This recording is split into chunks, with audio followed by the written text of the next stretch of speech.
we have been taught by our Sheikh some things to do when we're passing by a cemetery. A cemetery, it is a very important place. It is a very important thing for believers. When you pass by a cemetery, it's not just to pass it by, and even not just to say a couple of prayers. We should at least think and understand that is the reality, where we're going to end up in. That is the reality.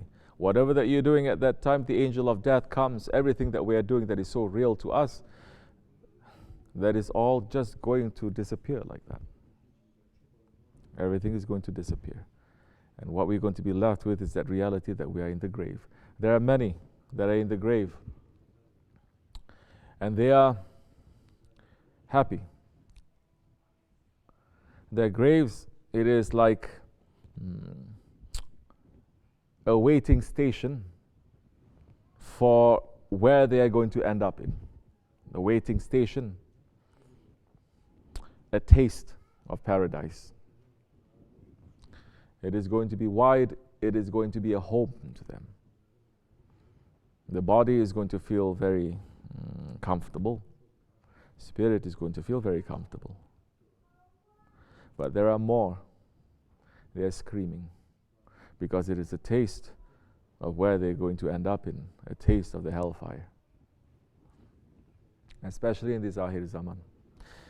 In the old days, so many graves, people there, they're humble people, simple people, people who are not exposed to the evils of this dunya, that even if they want to, it is so difficult for them to find forbidden things to see, forbidden things to hear, forbidden things to speak.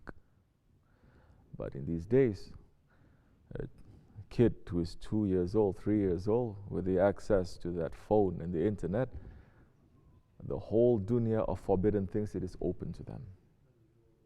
Imagine now when he reached the age of 13, 20, 40 years old, what he has discovered.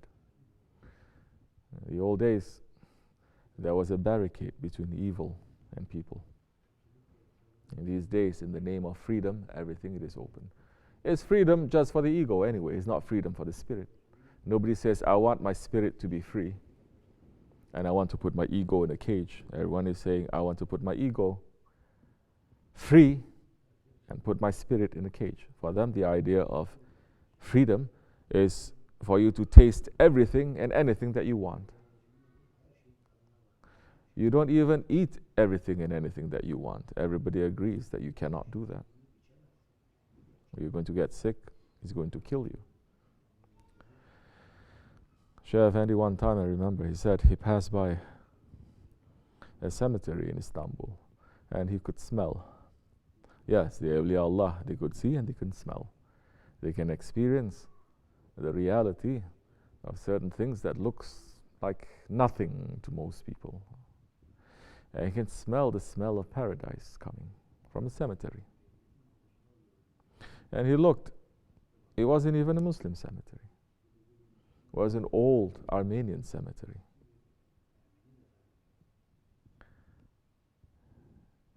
Hundreds of years old. And he understood. He says those ones, they were living under a Khalifa. They were obeying him.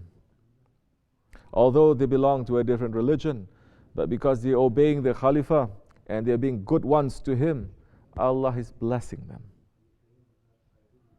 Allah is blessing them with paradise. So when you pass by graves and cemeteries in these days, first say, Salamun qawlan min Rabbir Rahim. Recite that. Recite for the believers that are in that cemetery. Whether male or female, doesn't matter.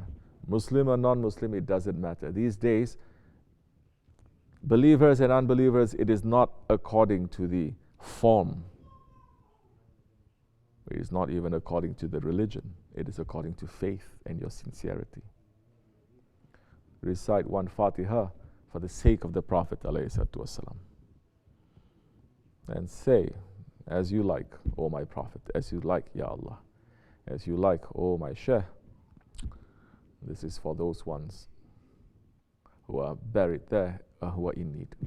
That's enough. Of course, don't pass by cemetery singing and dancing. Don't go to the cemetery like so many foolish people are going, to bring your lunch and to sit there and to eat. People are doing that because it's very quiet. Yeah, to these ears, it's very quiet. If your ear of your heart is open, you're going to hear so much screaming that is happening.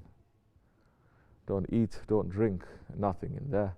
When you're passing through and you're eating or drinking in your car, stop a little bit. It's not going to hurt you. If women, they are not in a clean situation, the month, it is not good for them to go. Anyone who is not clean, you're not supposed to go, men or women. There is a prayer as you enter to say, it's enough now just to say Salamun Kalami Rabbi Rahim, and to leave from there, reciting one Fatiha. That is enough. And so in these days, don't make too much differentiation between Muslim and non-Muslim. The difference is between believers and unbelievers. Assalamu alaikum. Okay.